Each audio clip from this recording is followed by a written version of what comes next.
Həzrəti Fatimə-i Məsumənin mübarək həyatı. Həzrət Fatimə-i Məsumə hicri tarixi ilə 173-cü ildə Zilqədə ayının birində müqəddəs Mədinə şəhərində dünyaya göz açmışdır.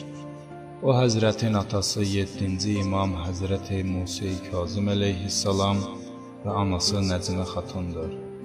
Xanım Fatimənin valideynləri əzəmətli, əxlaqi fəzilətlərlə zəngin olmuşdur. O cümlədən ibadət, zahidlik, iman, təqva, sadiqlik və səbirlilik, bağışlamaq, məsumluq, həmçinin Allahı daim xatırlamaq və sair kimi dəyərli üstünlüklər bu pak ailənin misilsiz xüsusiyyətlərindən hesab olunurdu. Xanım Məsumə məhz belə bir ailədə dünyaya göz açmış və tərbiyə almışdır.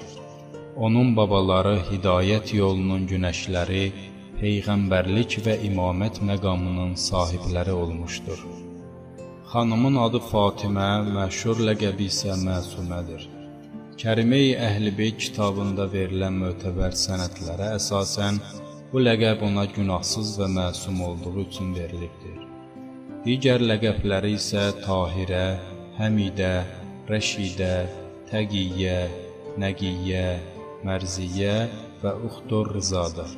Həzrət Məsumənin əzəmətli əxlaqı, mənəvi və elmi xüsusiyyətləri bütün qadınlar üçün dəyərli örnəkdir. Məsumlardan nəql olunan rəvayətlər bu xanımın nə qədər yüksək fəzilət və məqam sahibi olduğunu daha da aydınlaşdırır. İmam Sadiq əleyhissalam belə buyurur: Agah olun ki, Allahın hərəmi Məkkə, Peyğəmbərin hərəmi Mədinə, Əlinin hərəmi Kufədir. Bilin ki, mənim və məndən sonraki övladlarımın hərəmi Qum şəhəridir. Agah olun ki, Qum şəhəri bizim kiçik Kufəmizdir. Mənim övladlarımdan Musanın qızı Fatimə adlı bir xanım orada dünyasını dəyişəcək. Onun şəfaəti vasitəsilə bizim bütün ləyaqət sahibi olan aşiqlərimiz behiştə daxil olacaqdır. Həzrət Fatimə elm, təqva və əxlaqi fəzilətlərin ən ali şəkildə hökm sürdüyü bir ailədə böyüyüb boya başa çatmışdır. O, kiçik yaşda ikən atası İmam Kazım Bağdadda Harun ər-Rəşidin əmri ilə zindanda şəhid edildikdən sonra İmam Rıza öz qardaş və bacılarının təlim və tərbiyəsini, həmçinin ailəni maddi cəhətdən idarə etməyi öhdəsinə götürdü. Həzrət Rızanın nəzarəti altında İmam Kazımın hər bir övladı uca məqamlara nail olub, üstünlükləri dillər əzbəri oldu.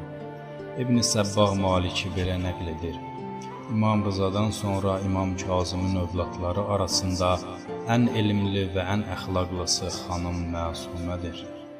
Nəql olunubdur ki, bir gün bir qrup İmam Musa Kazımı görmək və ona olan suallarını soruşmaq üçün Mədinə şəhərinə gəldilər. İmam Kazım səfərdə olduğuna görə öz suallarını kiçik yaşlı Məsuməyə verdilər ki, imama çatdırsın. Ertəsi gün yenidən imamın evinə gəldilər, amma İmam Kazım hələ də səfərdən qayıtmamışdır. Naçar qalıb xanım Məsumədən sualları qaytarmasını istədikləri zaman Həzrət Məsumənin sualların cavabını yazdığını gördülər. Sevincək halda təşəkkür edib Mədinə şəhərini tərk etdilər. Təsadüfən yolda İmam Musa Kazım ilə rastlaşdılar və hadisəni imama danışdılar. İmam Musa Kazım sualların cavabını oxudu və 3 dəfə belə buyurdu: Atası fəda olsun ona. Bu bir həqiqətdir ki, məsum imamların xanım Məsumə barədə bəyan etdikləri təriflər və onun sahib olduğu əzəmətli xüsusiyyətlərdən aydın olur ki, o, Həzrət Zeynəb kimi oxumamış alimə olmuşdur. Hicri qəməri tarixi ilə 200-cü ildə İmam Rıza, xəlifə Məmunun israr və təhdidindən sonra qohum əqrabalarından ayrılıb Mərvə tərəf getməyə məcbur olur. Qardaşından ayrı düşən Məsumə həsrətə dözə bilməyib, bir müddətdən sonra onu görmək üçün bacı qardaşları və yaxınlarından ibarət bir dəstə ilə Xorasana tərəf yola düşür. Keçdikləri bütün şəhər və məntəqələrdə cəmaət onları təntənə ilə qarşılayır, məhəbbət göstərirdilər. Karvan Savə şəhərinə çatdıqda qabaqcadan hazırlanmış bir dəstə xəlifə məmuru karvana hücum edib bütün kişiləri şəhadətə yetirirlər. Bir rəvayətə əsasən hətta xanım Məsuməni zəhərləyirlər. Hər halda bu xanım ya çoxlu qəm-qüssə, yaxud da zəhərlənmə nəticəsində xəstələnərək Xorasana gedə bilmədi. Xorasana gedə bilmədiyini görən Məsumə ətrafındakılardan onu Qum şəhərinə aparmasını istədi. Çünki atası İmam Kazımdan eşitmişdi ki, Qum şəhəri Əhl-i Beyt sevənlərin məskənidir. Nəhayət onu Qum şəhərinə gətirdilər. Orada 17 gün yaşadıqdan sonra Allahın dəvətinə ləbbeyk deyib behiştə tərəf qanad açmışdır. Həzrət Məsuməni ziyarət etməyin fəziləti barədə məsumlardan çox sayda hədislər bu günə qədər gəlib çatmışdır. O cümlədən Qum şəhərinin məşhur hədis ravilərindən olan Səd ibn Səd İmam Rızanın huzurunda olduğu zaman İmam Rıza ona buyurdu: "Ey Səd, bizdən sizin şəhərdə bir məzar vardır." Səd soruşdu: "Canım fəda olsun sənə, İmam Musa Kazımın qızı xanım Fatiməni deyirsiz?"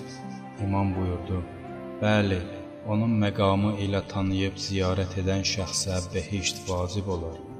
Sonra buyurdu: "Onun qəbri kənarına çatdıqda baş tərəfində üzü qibləyə dayanıb 34 dəfə Allahu Əkbər, 33 dəfə Subhanallah, 33 dəfə Elhamdülillah deyəndən sonra ziyarətnaməni oxuyun." Həmçinin İmam Rıza buyurub: "Qum şəhərində Məsuməni ziyarət edən sanki məni ziyarət edib."